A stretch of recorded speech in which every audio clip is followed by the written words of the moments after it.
Welcome, I'm Lance Dixon, and thank you for tuning in for week 25 of the Sharing the Light broadcast. I'm going to start this by stating facts about this week's discussion. Did you know that your attention is one of the most valuable things that you own, and the world is competing for it every second? How many of you have sat down to work on something important, and then you found yourself on the phone 10 minutes later without knowing how you got there? This is not about willpower. It's about understanding what focus does for you and what distractions can cost you.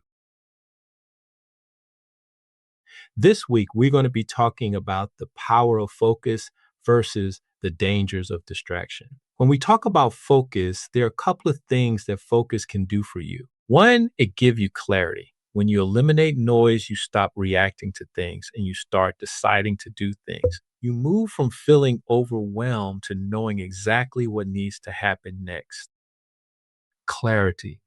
It's not a personality trait, it is the byproduct of a focused mind. Focus is a mental exercise, it's something we have to develop. But once we develop it, it can bring a multitude of benefits.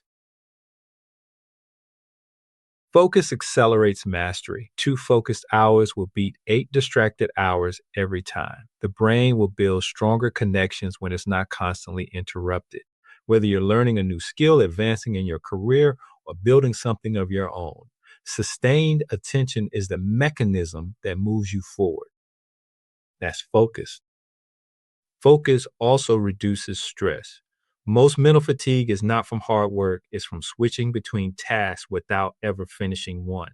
And this is a lack of focus. Why do we do that? We become distracted. We're going to talk a little bit about distraction as we go along. When you complete something, it produces peace. Leaving things half done, it produces anxiety. Now, let's talk a little bit about distraction and what distraction actually costs you. Distraction feels like productivity, but it's not.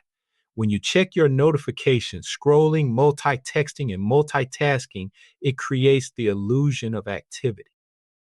At the end of the day, you are tired because you worked hard or because you were pulled in every direction. Busy is not the same as being productive. Every interruption asks of you a lot more than you think. Research shows it takes an average of 23 minutes to fully regain focus after a single interruption.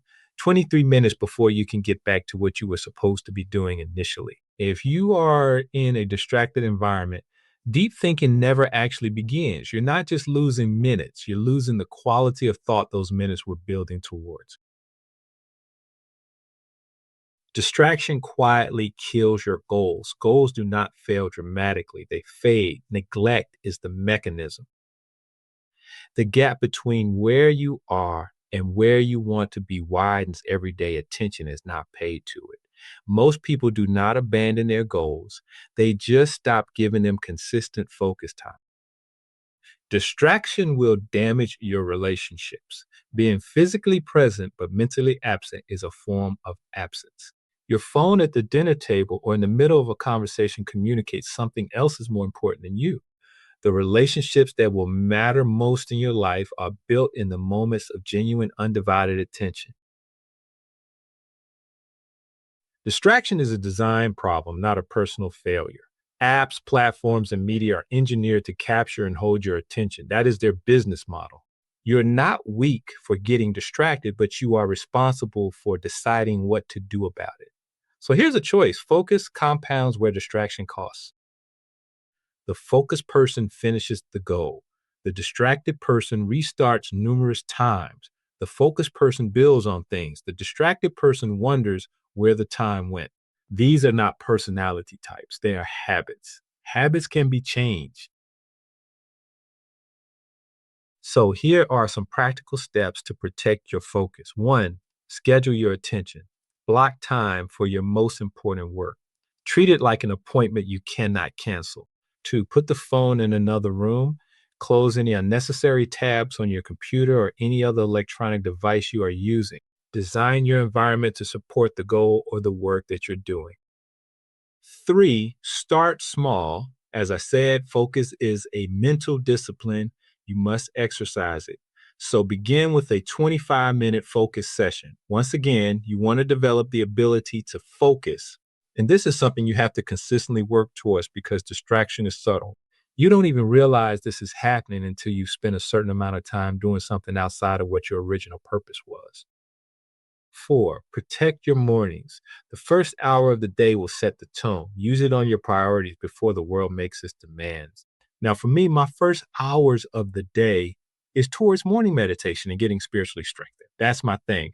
But whatever your thing is, let it be clear. Remember, your attention is not just a resource, it is a reflection of your values. What you give your attention to is what you will have invested your life in. So I got a challenge for you. Something I want you to try to do, and this is going to be very helpful. For the next 7 days, identify 1 hour each day where you will be completely focused. No phone, no notifications, no multitasking, just 1 hour. And then evaluate what changes. The life you want is on the other side of sustained attention. Focus is not a gift, it's really a decision that you have to make.